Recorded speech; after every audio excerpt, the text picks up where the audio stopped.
Alrighty, everybody. Once again, coming up next, we have Doom, the Game Boy Advance. Oh, hold on, I can hear myself. The Doom Game Boy Advance port, ran on Nightmare by Alexo, and I hear that we are ready for that. So let's get to it.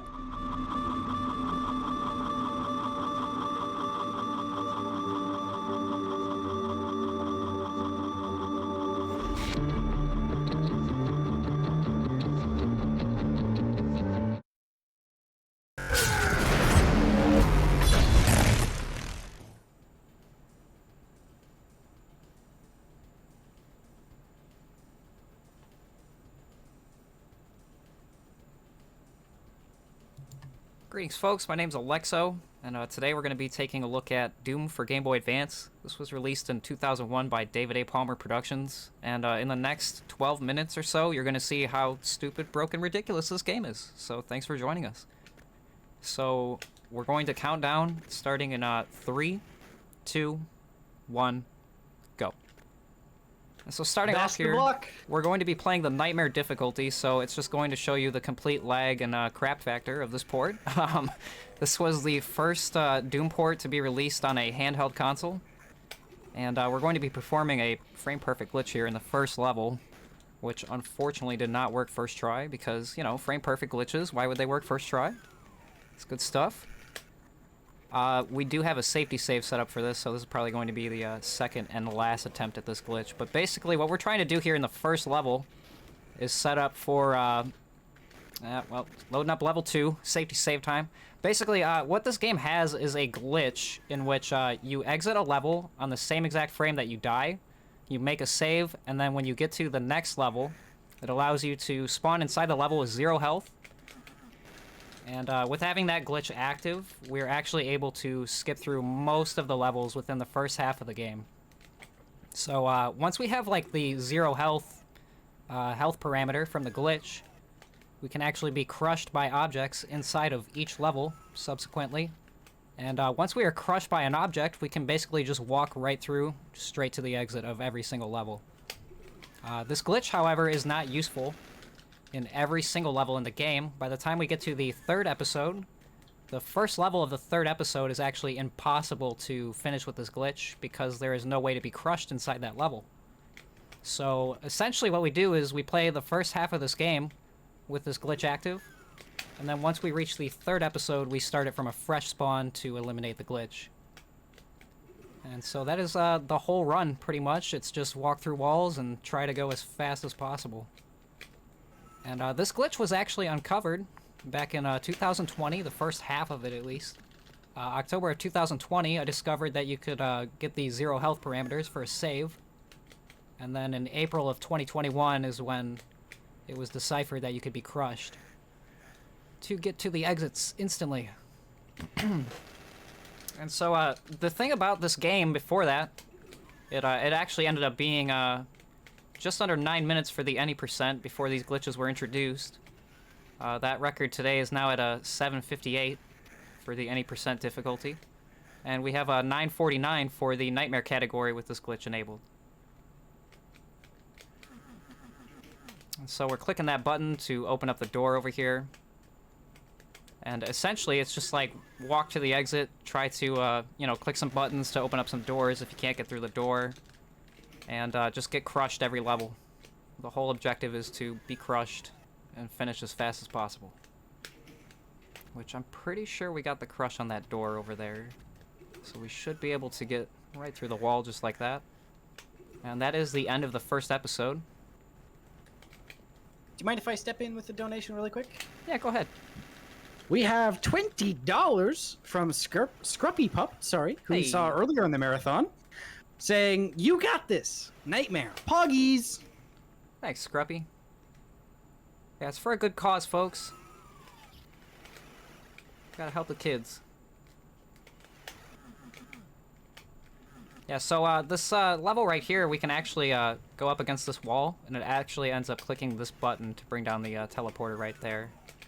And there's a couple of different instances in this run where that is accessible to us, clicking buttons through walls. And the whole thing with all of like the out of bounds quirks and a lot of the things that exist in the Game Boy Advance version of this. It's actually possible in the Sega 32X version, the Atari Jaguar version, and the 3DO version of this game also. So most of the out of bounds that we'll be seeing later on in the speedrun with the rocket launcher is actually useful in all of those ports also. Okay, we got a little bit of a backup there. There's actually 2 places in that level you can get crushed. Unfortunately, the first place to go to, which saves the most amount of time, didn't work for us. But we do have a backup there. It only loses a couple seconds. And the thing about this game also is there's just so much science behind the routes still. I would imagine that you could probably get sub 9 on a Nightmare if you really tried to grind the game out hard enough. But the first half of this game is now basically a cakewalk.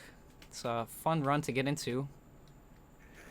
But it really, in comparison to the original strats especially, it used to be very, very difficult to get into before the zombie glitch was discovered.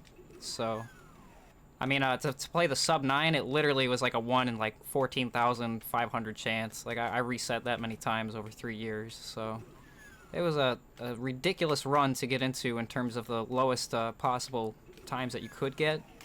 But now with the zombie glitch enabled, it's drastically improved the replayability for this run.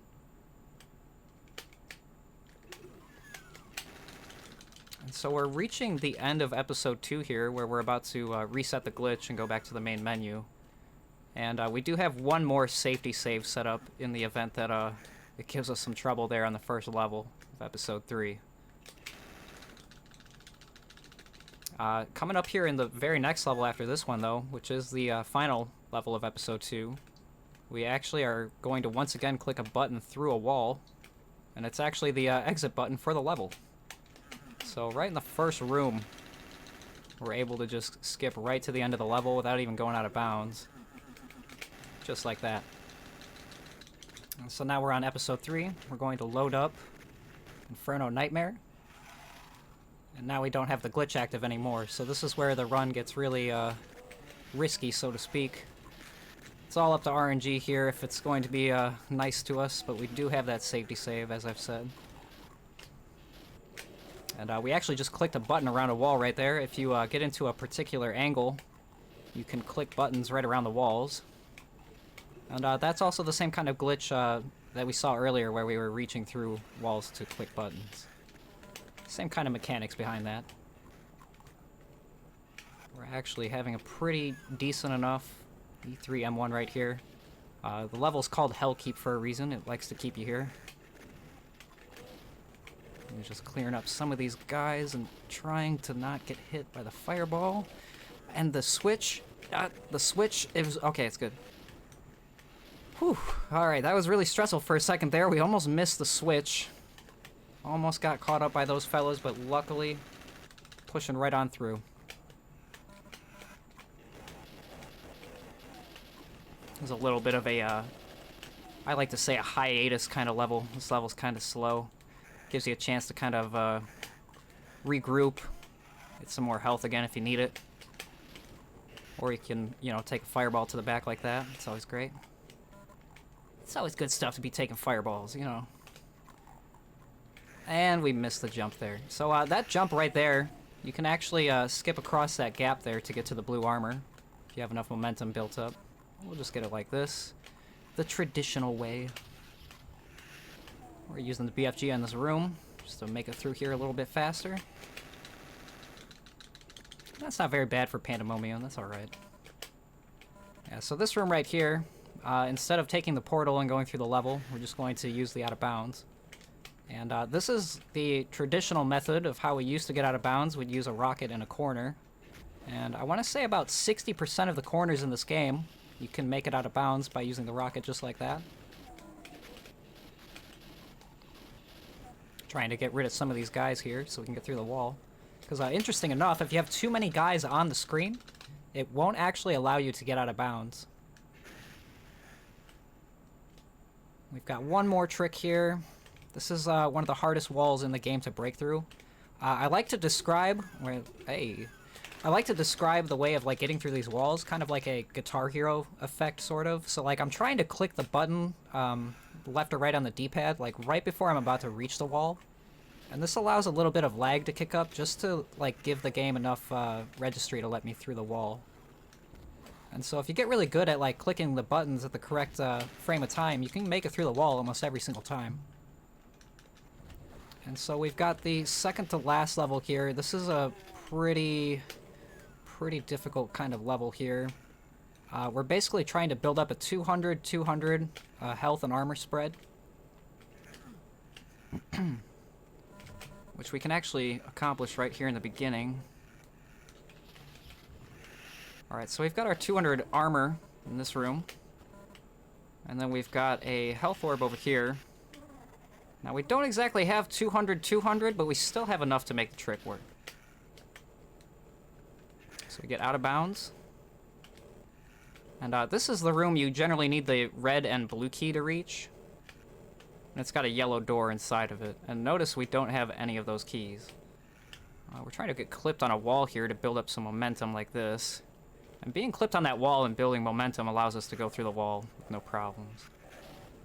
So now we're out of bounds once again. Clicking the button inside the yellow key door room. And this just allows us to finish the level without having to pick up any keys. And it's also the fastest way to do it. So now here we are in the final level. Time is coming up here in just a moment when I enter the yellow portal here at the exit. So we have our last room. This is actually E2M9 from the PC version. They simply replaced this map just to save space on the cartridge. And that is Doom on Nightmare. I'd like to thank everybody for hosting the event here and giving me the opportunity to show this run. And be sure to donate for a great cause, fellas. It's good stuff. Help the kids. Dude, that was fast. Yeah, it's a really fast run. What was the time on that? That was a 10:34. Hey, okay, that's a good run right there. That's within a minute of world record, so that's good. I was gonna say, yeah, from what you were saying about times, I mean, that sounds pretty good, especially for a marathon scenario. So, Heck yes. and what was it, like third try E1M1? So there you go. Yeah, the E1M1. I don't really remember that part, but yeah. That was better. probably the majority of your time loss, honestly. So Yeah. the rest of the run was pretty frickin' clean. Oh, well, thank you.